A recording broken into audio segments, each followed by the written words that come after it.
Right, so Batman the Animated Series. My thoughts on season one. I haven't completely finished it yet. I don't remember if as a kid I saw season one in its entirety. When I was born in '92, and the series came out around '92, '93, and I saw it in mostly syndication, and then I saw the new Batman Adventures, which was its continuation post, I believe, season three. So from season four onward, it was called the new Batman Adventures. So that's more of my wheelhouse, but I do remember the animated series classic, at least parts of certain episodes. Um, and it must have been in syndication because there's no way I saw new episodes because I was an infant. I was born in '92 again, so but I got the whole series on Blu-ray, that Blu-ray collection they released. I think it was like 2 years ago, and it's brilliant. It's about as brilliant as everybody says it is.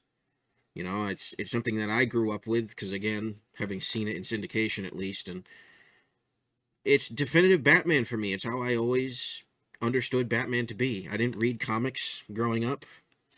You know, I had very little exposure to comics. By that time, comics weren't really uber popular with kids my age, at least from the circles I was in.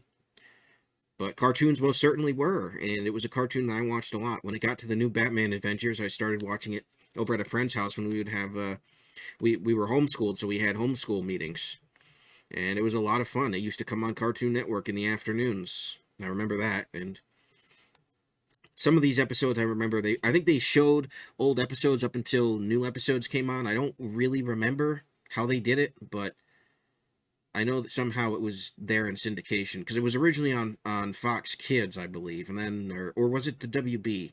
I think it was originally on the Fox Kids, and then it moved to the WB, and then it ended up on Cartoon Network. I don't fully remember, but regardless, it is easily my favorite piece of Batman media ever. I like it better than any of the movies, including the Tim Burton movies. I like it better than um, most of the comics that I've read, which are all good, by the way. There's no undermining those. I like it better than, certainly better than most of the new Batman stuff. My goodness, it's leagues beyond that. Um, but it is good. It is very good. Not every episode hits. There's a lot of episodes that I felt like were very uninteresting. They weren't terrible per se, but I just didn't care for the subject matter because when you got a TV show like this, you know, you've got to keep these stories self-contained. I mean, there's some serialization to this, but really not a whole lot. You know, it's not really every episode is really kind of its own continuity in terms of what's going on. There's usually a crisis with some villain that gets resolved at the end.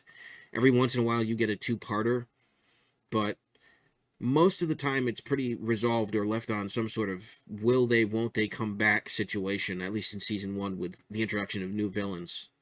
You know, it's left on a will they survive, you know, will they come back to wreak havoc on Gotham, and in most cases they do. Sometimes their comeback is big, a lot of times it's just something convoluted and dumb but still enjoyable to watch. And that's mostly season one, is that a lot of the villains are a lot of fun. A lot of villains that you would have considered lame from the golden age are really very solid, you know, and they're very enjoyable. Like Clayface is really enjoyable. Two-Face, the Joker, Mr. Freeze is especially compelling. I think Heart of Ice is considered one of the best episodes. You know, it's a really emotional pull, and they give a lot of gravitas to the character. They make him seem really dangerous, but also relatable in what he went through, you know? So, and then you got Killer Croc. Uh, the early Killer Croc design was kind of weird. I don't know if they changed it in New Batman Adventures or not, but it was definitely weird. But, not my favorite villain, but he got a good introduction in this series for sure. Introduced a lot of characters like Harvey Bullock and, uh, Harley Quinn.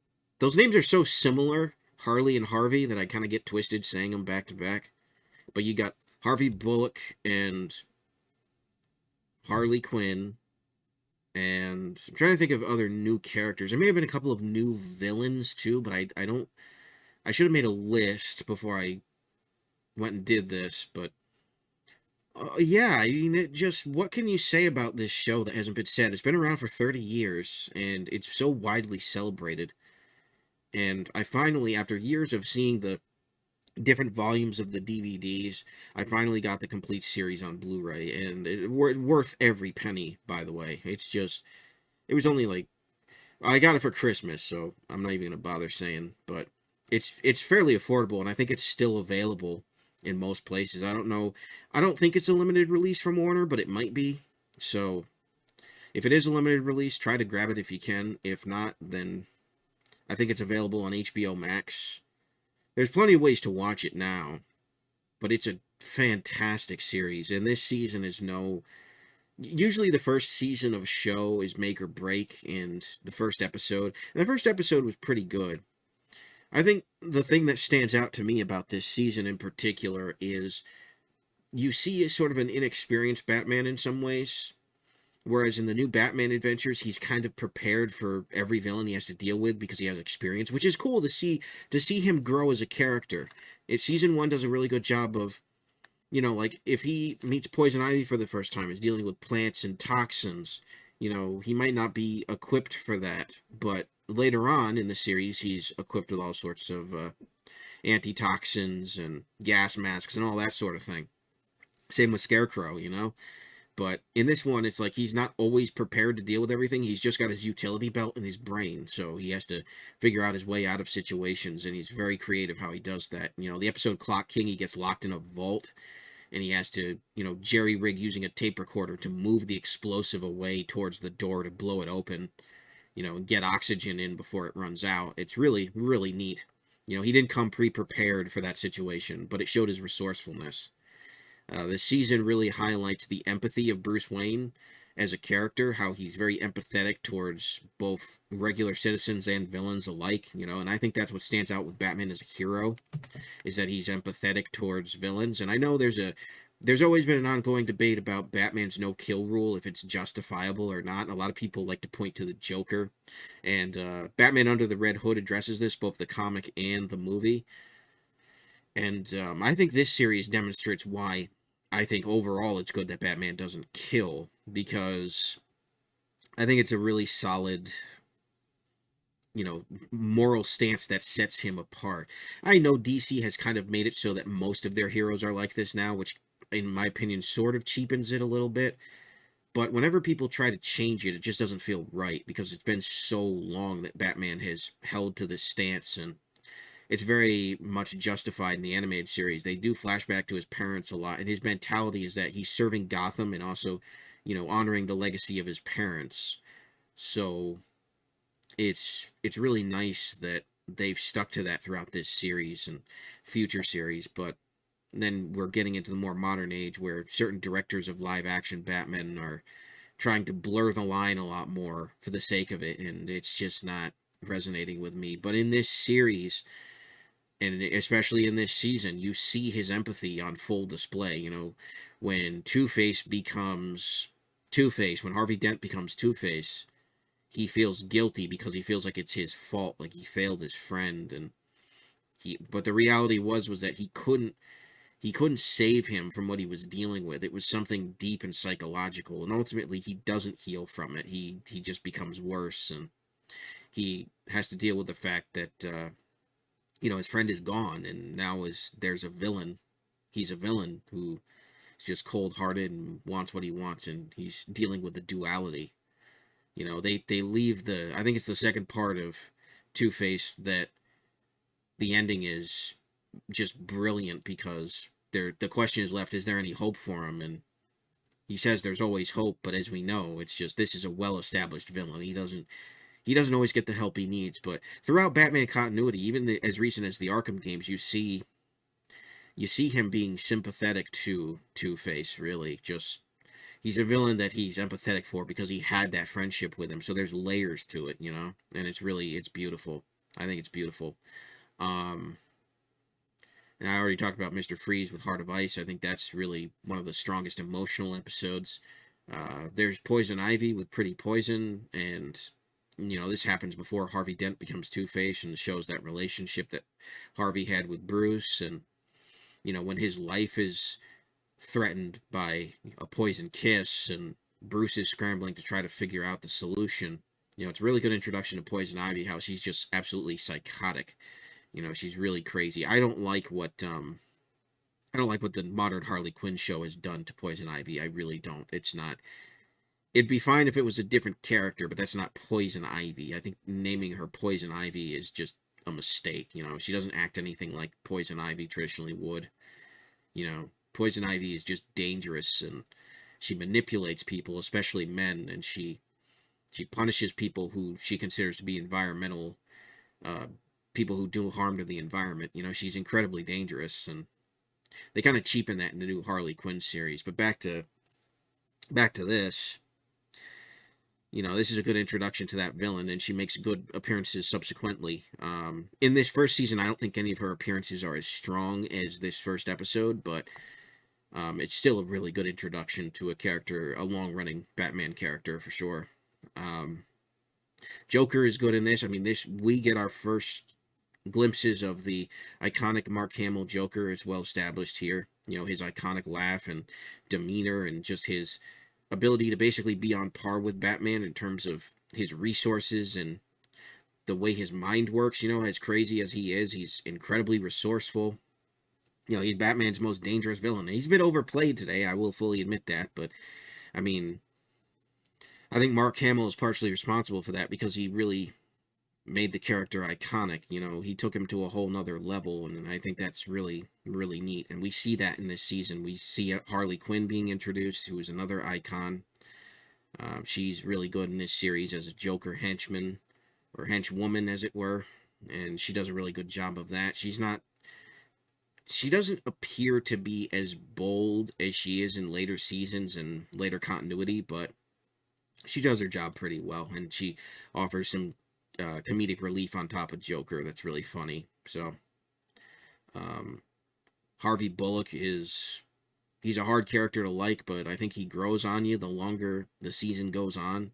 He's so anti-Batman at first, but then he kind of comes around to him a little bit, even though he's not fully on board still. He's just, he becomes just a lovable New York accented cop. I was going to say Brooklyn, but I don't know if it's specifically a Brooklyn accent or not. It's kind of hard to tell.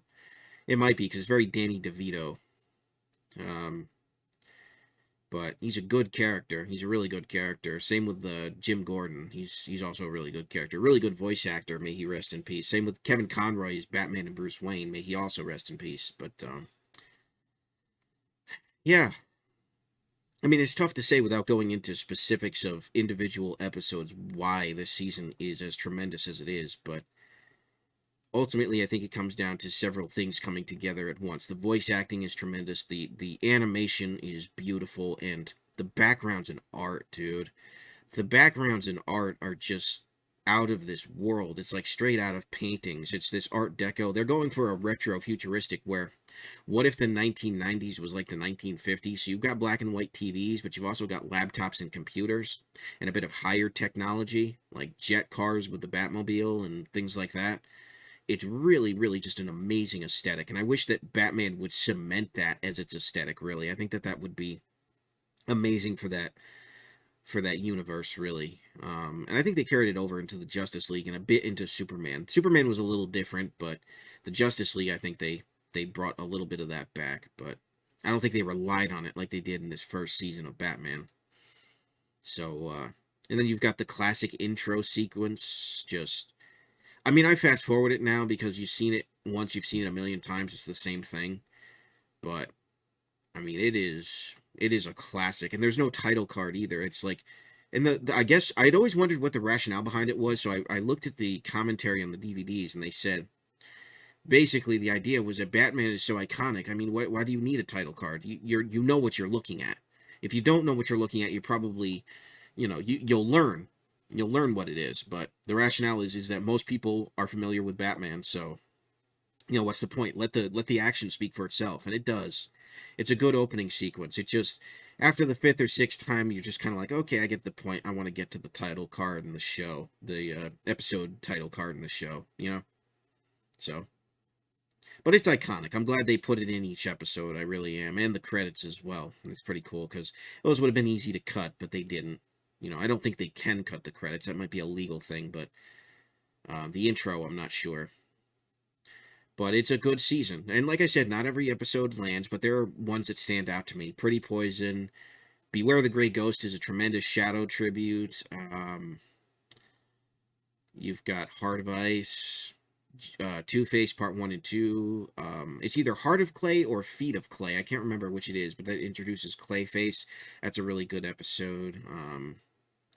The introduction to the Scarecrow is another good one. That one deals with the psychology of Bruce Wayne quite a lot because he gets hit with fear toxin and has to deal with being afraid of failing his parents. And Alfred kind of has to talk him out of it, but he has to overcome it himself in his own way. That just got a really cool ending at his parents' grave, and he walks away, and you see his shadow is the shadow of Batman. It's just really, really awesome, beautifully, beautifully done. So that's a good episode. And then the second episode featuring Scarecrow, which also features Robin, and shows Robin having to deal with overcoming his exposure to fear toxin. He got sort of an anthrax-based stuff through powder. Scarecrow was sending telegrams to athletes, making them scared, and then betting against them. That's actually a pretty clever scheme when you think about it. I thought it was really, really cool. But I forget the name of that episode. Some of the names I remembered, others I didn't. Again, should have written them down, but I'm doing this video off the cuff, so it is what it is. But it's all in the first season, so it's pretty self-contained. And I mentioned Beware the Gray Ghost. It's a wonderful tribute to the Shadow, which unfortunately Batman plagiarized early in its creation. Bob Kane and Bill Finger, they blatantly plagiarized the Shadow in many ways. With Batman, and it's very unfortunate, but that's kind of how some of these origins go, is there's not as much creativity as we'd like to think, but Batman has come into his own as a hero. He really has come into his own identity, and thankfully that's the case, because the Shadow is also just a wonderful hero, but this is kind of a great tribute to that hero's inception and who he was. I mean, it's not a completely accurate portrayal of the Shadow, but it's a nice homage to him. It definitely is in that style of the old Shadow serials and the pulps and the comics and all that. So really, really cool. If you want to know more on the Shadow, you should definitely go and check out Razor Fist, the channel on YouTube, and he's also got his own Shadow channel called the Shadowcast, which is really neat. I've been learning a lot about the Shadow through him. Kind of seeing where the Batman influences come in and all that sort of thing is really, really cool. So that's a good episode. Andy's voiced by Adam West, which is a nice tribute to old Batman, really.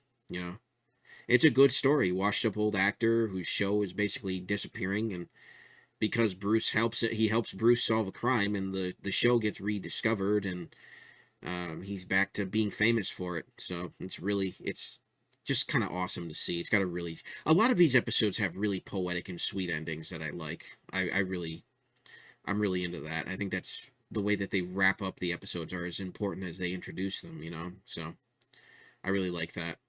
And a lot of them have funny endings too, the way the villains get caught, and some of the last lines are really, really good. So overall, solid season. Don't know what else there is to say. I mean, it's got its ups and its downs. There are some episodes, like I said, I just kind of skipped because the premise is just, it's not interesting to me. It's not that they're bad episodes. I mean, I think it's a solid first season, but the premises just kind of slide off my back, as it were. They don't do anything for me.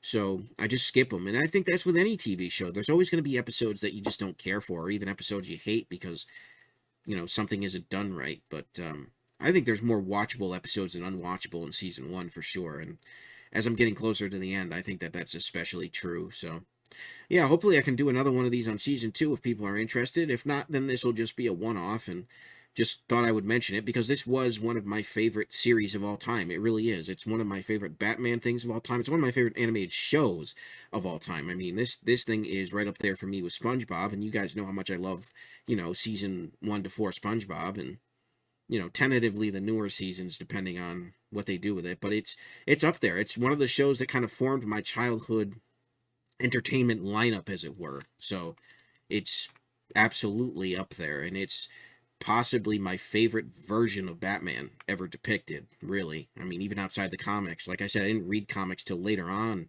in life, so I think it's really, really solid. And I think if you haven't watched this series before, you absolutely should. Like I said, you can buy the Blu-rays. I believe it's on HBO Max. Warner's definitely made it available for people to get. So be sure to get your hands on it 100% and just watch it through with family, friends, whoever. It's an incredibly watchable, great series, and you'll find yourself hooked if you've never seen it before, 100%. So. Anyways, that'll do it for me. Thank you very much for watching. Let me know what you think in the comments below. This has been Super Koopa. I will see you guys in whatever the next video happens to be. God bless. Have a good one. Peace.